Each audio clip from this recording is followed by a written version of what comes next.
So, checking din tayo kay BSB. So, para lang diretso yung trade natin. So, 1 hour time frame. Pero sa 4 hours may nakita ako dito kanina na parang recovery lang. So, ayan o. So, ito siya. So, titingnan natin ongoing yung recovery. Sa 1 hour time frame, angat natin. So, may nakikita ako sa 1 hour time frame. Check lang natin. Okay, meron tayong isa. Meron tayong nakita dito. Tapos, dito naman sa area na to, possible na mukhang uptrend pa rin siya. So, ayoko naman ng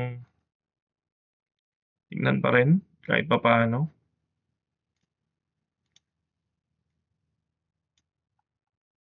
So, check natin to. Sige.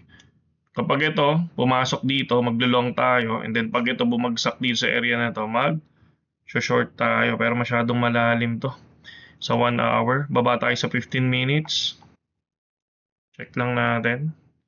Sa 15 minutes time frame. Still uptrend pa rin ba?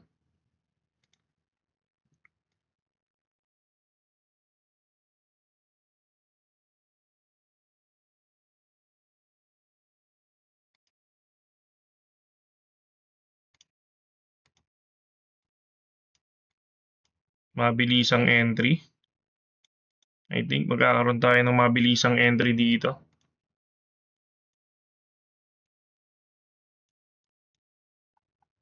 Uptrend, kung sakaling i-break to, long ako. Kung hindi naman ma-break to, mag-short ako ng panandalian. Okay?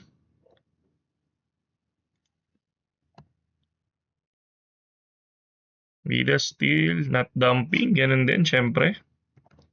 Checking lang tayo dyan kung sino yung mauna. Okay, hintayin na lang natin ulit. Patay lang natin OBS. Okay, meron akong isa nakita dito. Si BSB. So far, ganun din ginawa natin. Tumingin lang tayo sa higher time frame, tapos sa lower time frame. So ito, sinubukan ko lang na kasi gusto ko mag-entry. So check natin kapag na-break tong area na to, mag-entry tayo ng 20 USDT. So si FIDA kasi medyo matagal pa.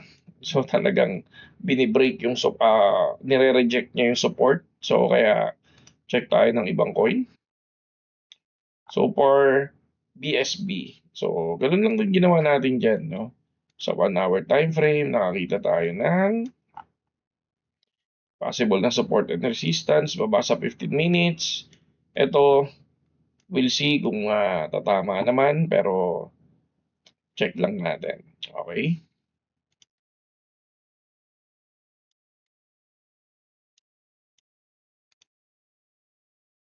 Saktong-sakto. Si FIDA. So we'll see si FIDA kung kaya.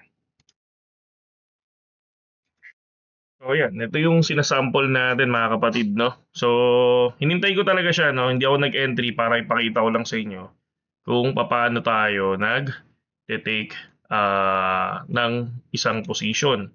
So, ayan siya. So, ganun lang ginagawa natin. Again, pupunta ako sa higher time frame, kukuha ako ng direction ng market.